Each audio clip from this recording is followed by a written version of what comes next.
Hello, welcome to this video. We're talking about peri-workout nutrition, and peri-workout is one of the cringe phrases that everybody says, but basically all it means is pre and post workout, so the nutrition in and around your workouts. We're not going to go into intra-workout nutrition because realistically, if your only aim is to get bigger and stronger, you're not going to be having intra-workout anything.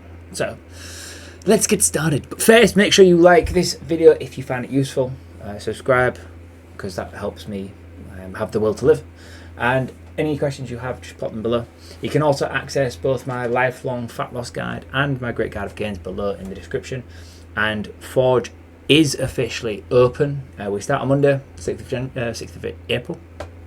£99, 8 weeks, 3 phases, guaranteed results, all your money back. I will get you lean or leaner than you are. So, first of all, is pre-workout or peri-workout, post-workout, is it important?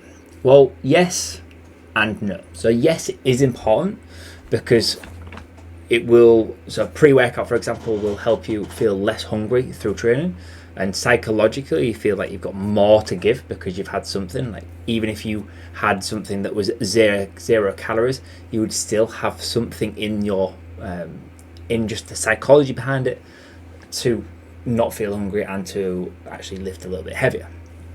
But in terms of fat loss, it has no importance whatsoever, and it is the overall calorie intake and overall protein intake and macronutrient distribution that is key. Okay, but we should be looking at having a pre-workout meal sort of 1 to 3 hours before your workout, mainly for 3 reasons. So it will stop you feeling hunger while you train, all right, but it should not cause bloating. So we want to be having carbohydrate sources that we know are going to reduce bloating. So things like potatoes, rice and oats, people really find easy to digest. Bagels are also really good as well, but it depends if you're gluten intolerant. It should fit your normal meal schedule. So this is why it's 1 to 3 hours before. So hopefully if you've listened to a couple of my other videos where I set up my own nutrition, I eat at 11:30 and I eat at 3:30. So I've got a 4-hour window where I will train in that gap. So I'm always going to be eating sort of 1 to 3 hours before I train. All right, it just becomes a ritual for me. And then my post-workout is I'll always be having a post-workout meal 1 to 3 hours after I train. So I'm going to get that meal distribution pretty solid, and my protein is going to be there, and my overall calories are going to be fine. All right, so it should fit with your normal meal schedule or distribution throughout the day. And it should have a balanced macronutrient profile. So with a pre-workout, you want to be focused on carbohydrates. Like as little as 15 grams is going to enhance your workout, because you're going to, so the what is the word I'm thinking of? The substrate, so the macronutrient that you're going to use as fuel is dictated by 3 things.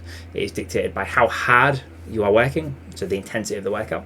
So the more intense the workout, the more carbohydrates you're going to use. The less intense, the more fats you're going to lose. The proficiency of which you can utilize them. So the fitter you are, the more fats you will use because you're better at regulating fats. But realistically, it's superseded by the intensity. And lastly, is dictated by what you've just eaten. So what is currently the most available, and that is what is going around in your bloodstream. Okay, so you want carbohydrates as your primary energy source, because if you're lifting weights, doing a class, doing a spin session where the intensity is really, really high, carbohydrates are going to be the most efficient fuel at keeping that intensity high and getting the best workout. Then you have a little bit of protein before a workout.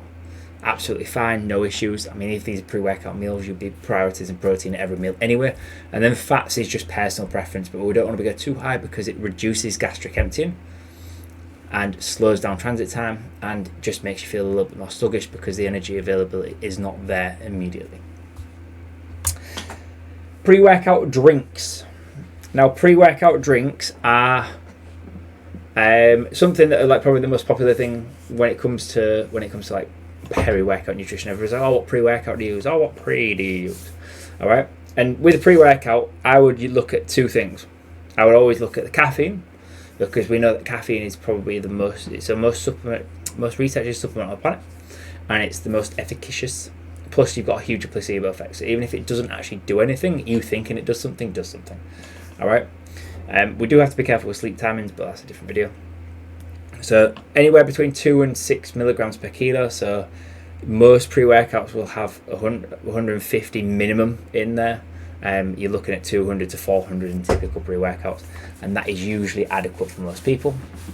You might not feel the buzz after you've used it for a while because you sort of get used to the dosage, so you have to up the dosage over time. And I would always probably have times where I'd curtail how much you actually have and how often you use a pre-workout drink. And realistically, most people drink Pepsi Maxes and Monsters and stuff whilst they're dieting, so the caffeine intake through pre-workouts they're probably not going to feel, but it still has an effect even if you don't feel like it's having an effect. It's carbohydrate sparing, so you've got my carbohydrate availability.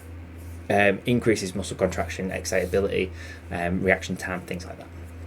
Then the second one is citrulline malate. Or citrulline malate. I always say citrulate for some reason. So citrulline malate. So this is the reason that pre-workouts are always sour, because it comes from citric acid. And basically all it does is a vasodilator. So it increases the amount of pump you have. All right. So you get your biceps nice and big and they feel really full. All right.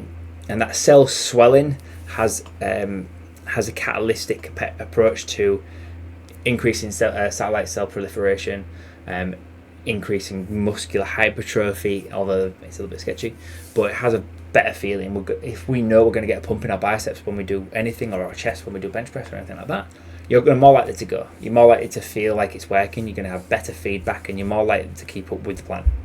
Simple.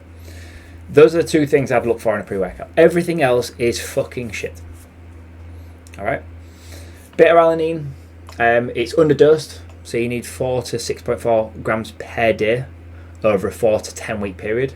Having a pre-workout with 2 grams in it 4 times a week is going to do nothing. Taurine is seen a lot more in the research when it comes to long distance running. I've not seen much research, although I've not checked in a while. Seen much research about how it affects acutely. And then creatine is always in there, but that doesn't work acutely either, and you could just have it afterwards as well. Everything else, it's just pointless. Most of them are just fillers or the proprietary blends and things like that, where a company's made up their own shit and put the C next to it, and so you can't actually tell what's actually in it. But you need to be looking at caffeine and you need to be looking at citric malate. They're the only two things that I think personally are worth having a pre-workout drink for. 30 minutes before, make it taste half decent. All right, and you want about 4 to 8 milligrams, 4 to 8 grams, so 8,000 milligrams of citrulline malate. Post-workout meals. All right, is there an anabolic window? No, not really. It's over-exaggerated. It makes no difference. And what you want to be looking at is you should have no more than 3 to 6 hours between your pre-workout meal and your post-workout meal. So if you take me eating at 11:30 and then 3:30, I've got 4 hours between meals, and my session will always be within that window. So I'm getting two doses of protein, one before, one after. Pretty simple. All right. In your post-workout meal, you want 0.3 to 0.4 grams per kilo body weight for protein. So that's 24 grams minimum. If you're 80 kilos, anything more than that, you're just going to replenish you're going to repair a little bit quicker, and then you go to your protein will get broken down if it's necessary, if it's too much. All right. Post-workout carbs aren't specifically necessary, so you could literally have this meal could literally be a protein shake. I would always recommend carbohydrates because you're going to increase muscle glycogen replenishment, but you have to realize that you're not going to decimate all your stores. Plus, later on down the line, you've got 24 hours before your next gym session probably, so you've got 24 hours to replenish them. So, example pre-workout meals. You've got an oat smoothie. All right, 40 grams of oats, 1 banana, scoop of whey protein, some cinnamon, and some sea salt. You can add peanut butter to that one as well. It does taste delicious. So that is sort of 60 to 90 minutes before. This one's sort of up to 2 hours before. It's basically just a simple meal. You can have sweet potato, normal potato, chicken, salmon, some green veg. You can season, have a piece of fruit with it. It could be an apple, could be a pear or whatever. All right, up to 2 hours before. All right, but if you're struggling, you've got 30 minutes. You can have some whey protein, a banana, a coffee, a bagel. Bagel with jam's literally my go-to typically. And 30 minutes before, it depends how well you tolerate whey protein. All right, if you tolerate whey protein really well, it doesn't bloat you or anything like that, then crack on. If you've got any questions, hit me up. All right, it's always a popular topic. Happy to chat about it because it's really interesting.